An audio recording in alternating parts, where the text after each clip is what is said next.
স্বাগত ডিবিসি সংবাদে আপনাদের সাথে আছি সুরভি আলম তরণী। শুরুতেই জানাবো আকিজ বশির গ্লাস সংবাদ শিরোনাম। রোহিঙ্গাদের টেকসই প্রত্যাবাসন না হওয়া পর্যন্ত হাল না ছাড়ার ঘোষণা জাতিসংঘ মহাসচিবের। আর্থিক সহায়তা কমলে নিরবচ্ছিন্ন বিপর্যয় হবে, মারা যাবে মানুষ।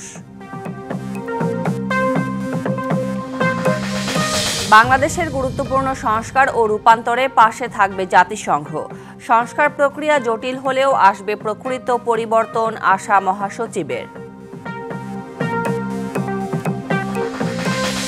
গণহত্যা মামলায় শেখ হাসিনার বিচার শুরু মে মাসে।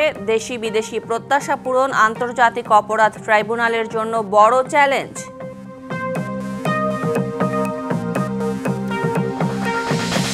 নারী নিপীড়ন বন্ধে জেলায় জেলায় আইনি সহায়তা সেল গঠনের দাবি বিএনপির। অতি দ্রুত সরকারকে নির্বাচন দেওয়ার আহ্বান নেতাদের।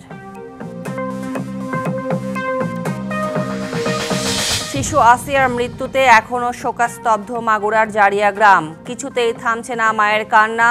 আজও জেলায় জেলায় বিচারের দাবিতে বিক্ষোভ। ঈদযাত্রায় ট্রেনের আগাম টিকিট বিক্রি শুরু। অনলাইনে টিকিট পেতে আধা ঘন্টায় 20 লাখ হিট। 9 মিনিটেই শেষ পশ্চিমাঞ্চলের টিকিট।